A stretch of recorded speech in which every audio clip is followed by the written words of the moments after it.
നമുക്ക് നമ്മുടെ ഒരു വാഴ മറിഞ്ഞ് വീണിട്ടുണ്ട്. അപ്പോൾ എന്നാൽ അത് എന്തെങ്കിലും ഒന്ന് ആക്കിയേക്കാമെന്ന് ഓർത്ത്. അപ്പം നമുക്കിന്ന് അതിൽ നിന്നൊരു കറിക്കുള്ളത്, ഒരു കറിക്കല്ല, ഒരു 2-3 കറിക്കുള്ളത് കിട്ടും. കുഞ്ഞു വാഴയാണ്, കുഞ്ഞു കായ, പിഞ്ച് കായ എന്ന് പറഞ്ഞാൽ പിഞ്ചൊക്കെ കുലച്ചങ്ങോട്ട് കള വീണ് തുടങ്ങിയതേ ഉള്ളായിരുന്നു. അപ്പോൾ നമ്മുടെ പറമ്പിൽ വെള്ളം കയറിയിട്ടുണ്ടായിരുന്നു. അപ്പം വെള്ളം കയറിയപ്പം വാഴ പ്രാവശ്യത്തെ വെള്ളം 2 പ്രാവശ്യം പൊങ്ങിയായിരുന്നു ഈ പറമ്പിൽ. അപ്പം ചെവിട്ടി മണ്ണില്ലാഞ്ഞിട്ടാണോ കൊലയുടെ വെയിറ്റ് കൊണ്ടാണോ എന്നറിയത്തില്ല, പടഞ്ഞ് വീണ് വാഴ.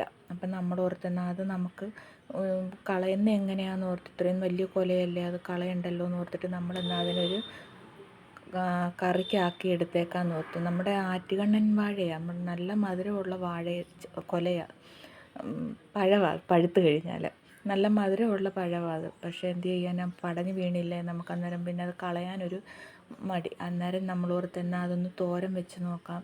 ഇപ്പോൾ കഴിഞ്ഞ പ്രാവശ്യവും ഇതുപോലെ നമ്മുടെ വെള്ളം പൊങ്ങിയപ്പോൾ നമ്മുടെ ഒരു വാഴ മറിഞ്ഞ് വീണിട്ട് നമ്മൾ അതെടുത്ത് തോരൻ വെച്ചപ്പോൾ നല്ല ടേസ്റ്റായിരുന്നു.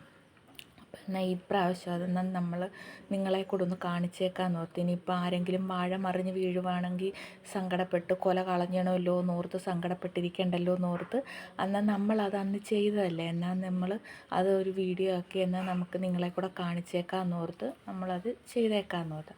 അത് കൂമ്പിന് തന്നെ ഒരു 1/2 കിലോയുടെ വെയിറ്റ് വരും കൂമ്പ്. അതുപോലെ വെയിറ്റായിരുന്നു കായ്ക്കെന്ന് തോന്നുന്നു. അതുകൊണ്ടായിരിക്കും പടഞ്ഞ് വീണത് വാഴ. നമ്മളപ്പോൾ എന്നാൽ അതൊരു കറിയാക്കി എടുക്കാം. അതായത് ഒരു കറിക്കല്ല, 2-3 കറിക്കുള്ള കായുണ്ട്. പിന്നെ കൂമ്പ് പിന്നൊരു ദിവസവും കറി വയ്ക്കാം നമുക്ക്. അപ്പം കൂമ്പ് ഒത്തിരി വലിയ കൂമ്പാണ്. അന്നേരം അതിനകത്തുനിന്ന് കായ് ഇരുന്നാൽ അത് പിന്നെ എടുക്കുമ്പോൾ ചള്ളായി പോകും. അത് കാരണം നമ്മൾ അതിൻ്റെ അകത്തുള്ള ആ പിഞ്ച് വരുന്നതെല്ലാം നമ്മളിങ്ങനെ പറിച്ചെടുക്കുക. എന്നിട്ട് കൂമ്പ് മാത്രമാക്കി വരുന്നിടത്ത് മാറ്റി വയ്ക്കാമെന്ന് ഓർത്താണ്. ഈ പിഞ്ച് കായും കറി വയ്ക്കാൻ നല്ലതാട്ടോ. നമ്മൾ പിഞ്ചാന്നും പറഞ്ഞിട്ട് അയ്യോ അതെങ്ങനെയാണ് കറി വയ്ക്കുന്നതെന്ന് ഓർത്തിട്ട് കളയാൻ നിൽക്കണ്ട.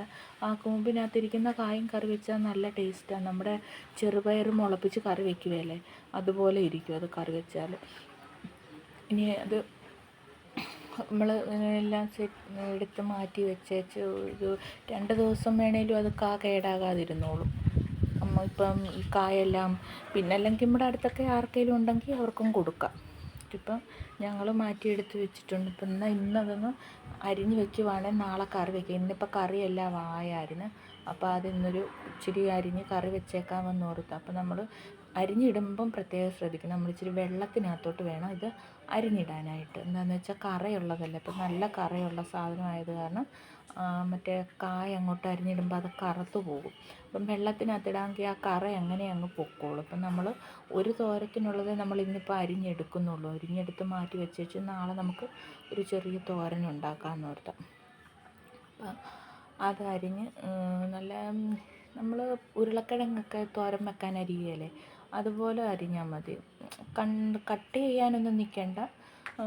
ആ കായയുടെ പാകത്തിന് തന്നെ ആ ഒരു കനം കുറച്ചോ, നമ്മുടെ വേവ് കുറവായതിന് കേട്ടോ, ഒത്തിരി വേവില്ല. അപ്പം നമ്മൾ ഇന്നത് അരിഞ്ഞ് മാറ്റി വെച്ചിട്ട് നാളെ ഒരു കറിയാക്കാം.